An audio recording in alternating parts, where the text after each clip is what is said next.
¿Te imaginas vivir en un lugar donde cada tanto el mar devuelve cadáveres? Una isla tranquila, pescadores, chicos que van a la escuela, gente que escucha la radio mientras cocina, y a pocos kilómetros de la costa, barcos repletos de personas que huyen de la guerra, el hambre y la desesperación. En Fire at Sea, el director Gianfranco Rosi se mete en uno de los lugares más impactantes del mundo, una pequeña isla italiana donde, entre rescates, naufragios y silencios incómodos, la mayor crisis migratoria de Europa se vuelve parte de la vida diaria. Bienvenidos, ¿cómo andan queridos amigos? Nosotros somos los hermanos Ramis y les damos la bienvenida a la Casa del Crítico, su lugar favorito para hablar de cine. Antes de empezar, no te olvides de darle like, suscribirte y activar la campanita para no perderte nuestros futuros videos. Sin nada más que agregar, arranquemos. Hoy vamos a hablar de un documental que no intenta gritar ni convencerte de nada, pero que igual termina golpeando fuerte. Se llama Fire at Sea o Fuoco a Mare, una película documental dirigida por Gianfranco Rosi, que se filmó durante casi un año en la isla italiana de Lampedusa, en pleno corazón de la crisis migratoria europea.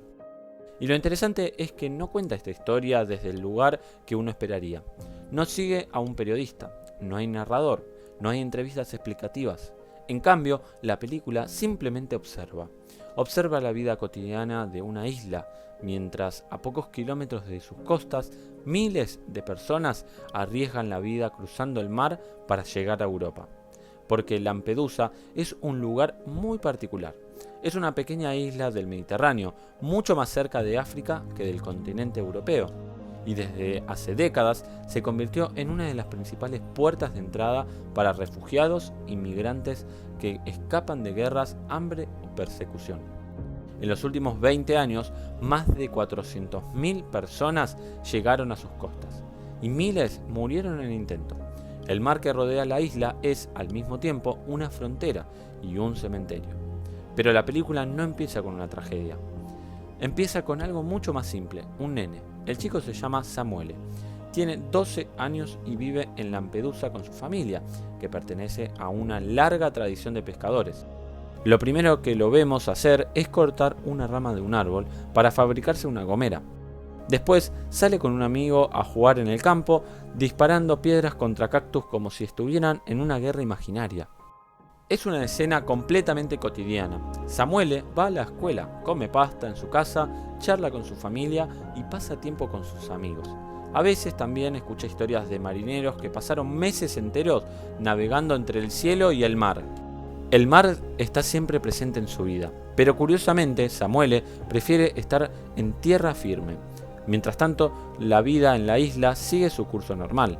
Una mujer prepara el almuerzo mientras escucha la radio local.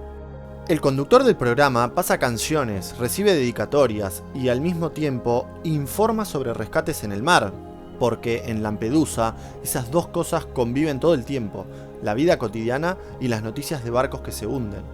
El otro personaje central del documental es el doctor Pietro Bartolo, es el médico de la isla.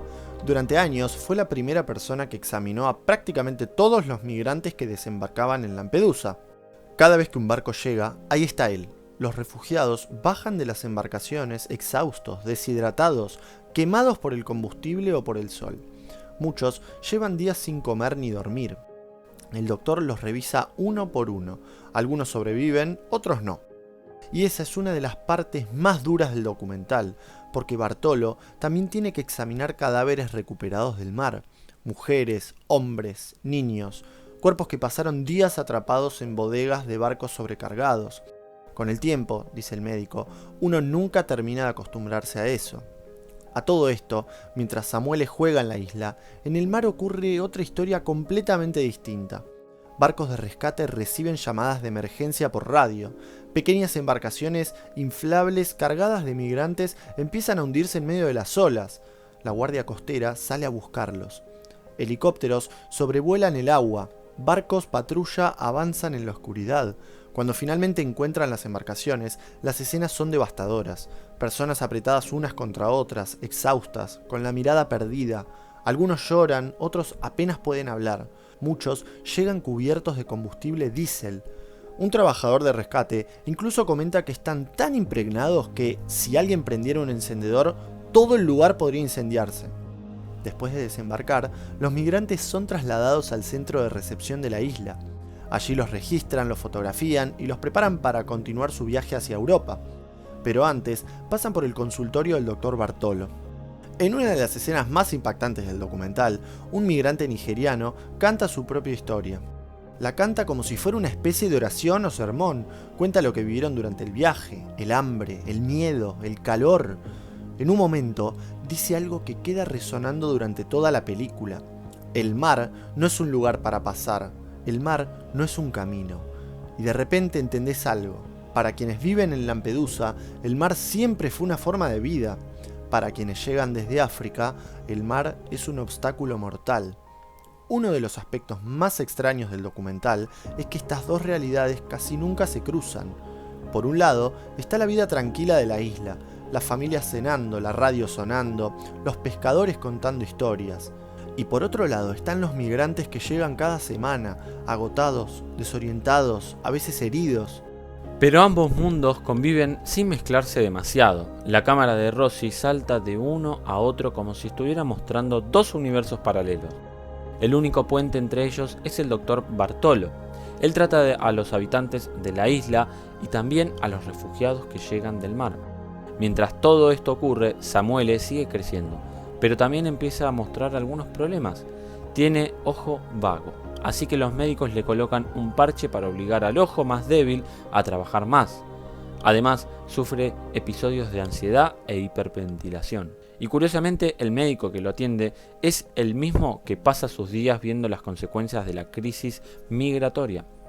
Algunos críticos vieron en esto una metáfora. Samuele ve, pero no ve del todo. Como Europa, como el mundo. La película está llena de escenas aparentemente simples, pero que terminan siendo muy poderosas. Un helicóptero de rescate que sale lentamente de su hangar. Un grupo de migrantes jugando al fútbol casi a oscuras. Guardacostas trasladando cuerpos y también momentos mucho más tranquilos. Una mesa que se prepara para la cena, una canción que suena en la radio, un chico apuntando con su gomera. En uno de los planos más memorables del documental, Samuele apunta con su catapulta y de repente la cámara corta a un primer plano de su cara concentrada, tensa, inocente y agresiva al mismo tiempo. Es una imagen muy simple, pero también parece contener todo el peso de lo que está pasando alrededor. Ahora bien, algo importante de Fuoco es que no funciona como un documental periodístico. No hay estadísticas explicadas, no hay entrevistas analíticas, no hay una voz narradora guiando al espectador. El único dato explícito aparece al principio: más de 400.000 migrantes, más de 15.000 muertes. Después de eso, la película simplemente observa. Rossi no intenta convencerte de nada, solo te muestra escenas, la vida cotidiana de la isla y las consecuencias humanas de una crisis global. Desde el punto de vista cinematográfico, la película tiene un estilo muy particular. La cámara suele permanecer fija. Los planos son largos y muchas veces parece que simplemente estamos mirando la realidad sin intervención. Ese enfoque hace que el documental tenga una atmósfera muy cercana al neorrealismo italiano, una tradición del cine italiano que buscaba retratar la vida cotidiana de personas comunes. En lugar de grandes héroes o historias épicas, lo que vemos son detalles pequeños, gestos, miradas, silencios. Ahora, lo que intenta decir la película, o el mensaje de Fire at Sea, no aparece en un discurso político que suene a cliché progresista, sino que aparece en los contrastes. Un chico jugando con una gomera y un barco lleno de refugiados llegando a la costa. Una familia escuchando la radio, un médico contando cuántos cadáveres tuvo que examinar. La película nunca levanta la voz, pero lentamente te hace entender algo, que esta crisis no es una noticia pasajera, es la nueva normalidad. En Lampedusa, los barcos con migrantes llegan todas las semanas, como si fuera parte del ritmo natural del lugar. Cuando se estrenó en 2016, el documental tuvo una recepción muy fuerte. Ganó el Oso de Oro en el Festival de Berlín y fue seleccionado como la candidatura italiana al Oscar. Muchos críticos destacaron la forma en que la película logra humanizar una crisis que muchas veces vemos solo como números o titulares. El documental tiene una aprobación cercana al 95% en Rotten Tomatoes, con críticas que resaltan su mirada empática y observacional. Pero no todos coincidieron en todo. Algunos señalaron que el enfoque indirecto del film puede resultar frustrante, porque los migrantes aparecen en la historia, pero rara vez llegamos a conocerlos profundamente como individuos. Otros creen que justamente ahí está la fuerza de la película, porque muestra cómo, en la realidad, muchas de estas personas pasan por Lampedusa tan rápido que ni siquiera hay tiempo para conocer sus historias. En definitiva, Fire at Sea es un documental muy particular. No intenta hacer un manifiesto político, no intenta ofrecer soluciones, solo observa cómo la vida cotidiana de una pequeña isla continúa, mientras miles de personas llegan a sus costas escapando de tragedias, y al hacerlo, deja una idea flotando. Tal vez el mar no sea solo una frontera entre países, tal vez también sea una frontera entre dos realidades, la de quienes tienen un hogar seguro y la de quienes están dispuestos a cruzar un océano entero para encontrar uno.